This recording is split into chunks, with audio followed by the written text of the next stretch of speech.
दोस्तों, स्वागत है आपका हमारे चैनल शिवम भक्ति 444 में। आज की इस वीडियो में हम जानेंगे निधिवन का रहस्य, संपूर्ण इतिहास, आस्था और अनसुलझे सवाल। दोस्तों, भारत में ऐसे कई स्थान हैं जहां इतिहास और आस्था एक साथ दिखाई देते हैं, लेकिन कुछ जगहें ऐसी भी हैं जहां पहुंचकर ऐसा लगता है मानो समय की गति अचानक धीमी पड़ गई हो। उत्तर प्रदेश के मथुरा जिले में वृंदावन नगर के बीचों बीच एक ऐसा स्थान मौजूद है जिसका नाम सुनते ही लोगों के मन में रहस्य, श्रद्धा और जिज्ञासा एक साथ जाग उठती है। इस स्थान का नाम है निधिवन। दिन के समय यहाँ हजारों श्रद्धालु आते हैं, पेड़ों के बीच घूमते हैं, प्रार्थना करते हैं और इस स्थान की शांति को महसूस करते हैं। लेकिन जैसे ही सूर्य अस्त होने लगता है, सब कुछ बदलने लगता है। धीरे धीरे श्रद्धालु बाहर निकलते हैं, मंदिरों के द्वार बंद होने लगते हैं और फिर शुरू होती हैं वे चर्चाएं जिन्होंने निधिवन को भारत के सबसे रहस्यमयी धार्मिक स्थलों में शामिल कर दिया है।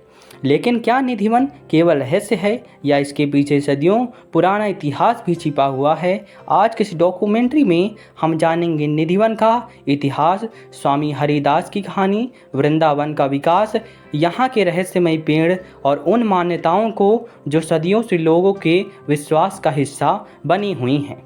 सबसे पहले समझते हैं कि निधिवन आखिर स्थित कहाँ है। निधिवन उत्तर प्रदेश के मथुरा जिले में स्थित वृंदावन नगर के भीतर मौजूद है।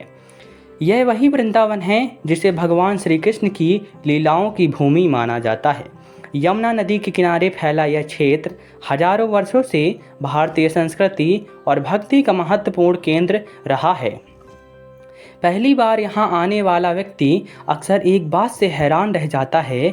बाहर की गलियों में भीड़ होती है, भजन गूंजते हैं, दुकानों पर प्रसाद बिकता है, लेकिन निधिवन के अंदर प्रवेश करते ही माहौल अचानक बदल जाता है। पेड़ों की आकृतियाँ, घुमावदार तने और शांत वातावरण इस स्थान को अलग पहचान देते हैं। निधिवन का इतिहास वृंदावन के इतिहास से जुड़ा हुआ है। प्राचीन वैष्णव परंपरा में ब्रजभूमि को भगवान श्री कृष्ण की लीलाओं का केंद्र माना गया है। भगवान भागवत पुराण और अन्य धार्मिक ग्रंथों में मथुरा और वृंदावन का उल्लेख मिलता है।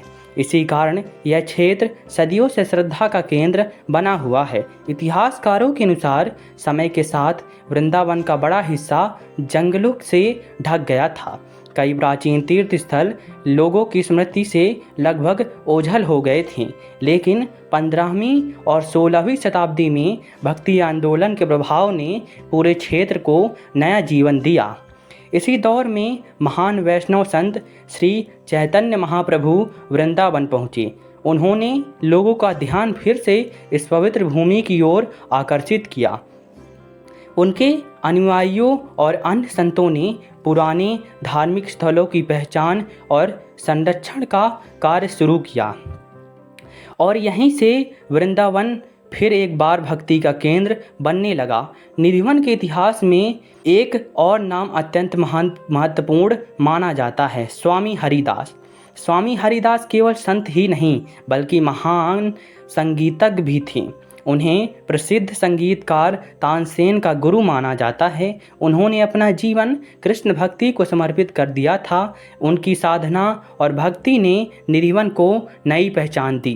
कहा जाता है कि स्वामी हरिदास ने इसी क्षेत्र में साधना की थी और धीरे धीरे श्रद्धालुओं का आगमन बढ़ने लगा और निधिवन भक्ति परंपरा का महत्वपूर्ण केंद्र बन गया। लेकिन दोस्तों, अब बात करते हैं उस रहस्य की जिसने निधिवन को पूरी दुनिया में प्रसिद्ध बना दिया है, यहाँ के पेड़। यदि आप पहली बार निधिवन जाएं तो आपको लगेगा कि ये पेड़ किसी सामान्य वन के पेड़ नहीं हैं। अधिकांश पेड़ झुके हुए दिखाई देते हैं। कई पेड़ एक दूसरे में उलझे हुए प्रतीत होते हैं। उनकी आकृतियाँ इतनी अलग हैं कि पहली नज़र में कोई भी आश्चर्यचकित हो सकता है। स्थानीय मान्यताओं के अनुसार ये साधारण वृक्ष नहीं हैं, इनके साथ धार्मिक भावनाएं जुड़ी हुई हैं। श्रद्धालु इन्हें अत्यंत सम्मान की दृष्टि से देखते हैं। दूसरी ओर वनस्पति विशेषज्ञ इन आकृतियों को प्राकृतिक वृद्धि का परिमाण मानते हैं। उनके अनुसार मिट्टी, जलवायु और वर्षों की प्राकृतिक प्रक्रिया के कारण पेड़ों का विकास इस प्रकार हुआ हो सकता है। लेकिन निधिवन का सबसे चर्चित विषय है रात्रि से जुड़ी मान्यताएं। भक्तों का विश्वास है कि यह स्थान भगवान श्री कृष्ण और राधा रानी की दिव्य रासलीला से जुड़ा हुआ है। इसी कारण सूर्य अस्त के बाद यहाँ विशेष धार्मिक परंपराओं का पालन किया जाता है। ध्यान देने वाली बात यह है कि यह आस्था और धार्मिक विश्वास का विषय है।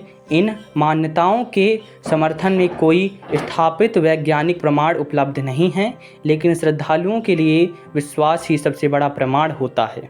निधिवन के भीतर स्थित रंगमहल भी विशेष महत्व रखता है। यहाँ प्रतिदिन विशेष श्रृंगार की परंपरा निभाई जाती है। श्रद्धालुओं के लिए यह स्थान गहरी धार्मिक भावना का केंद्र है। आज निधिवन केवल एक धार्मिक स्थल नहीं है, यह भारत की सांस्कृतिक विरासत का हिस्सा बन चुकी है।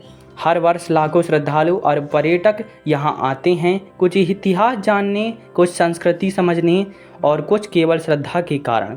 जब शाम ढलती है और निधिवन के द्वार बंद होने लगते हैं तो वातावरण में एक अलग गंभीरता महसूस होती है। घंटियों की ध्वनि, मंद होती रोशनी और पेड़ों के बीच फैलती शांति इस स्थान को और भी रहस्यमयी बना देता है।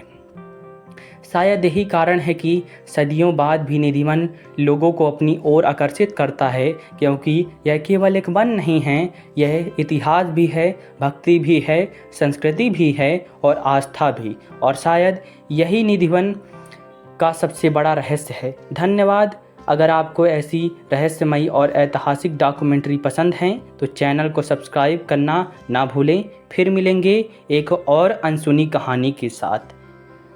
जय श्री कृष्ण।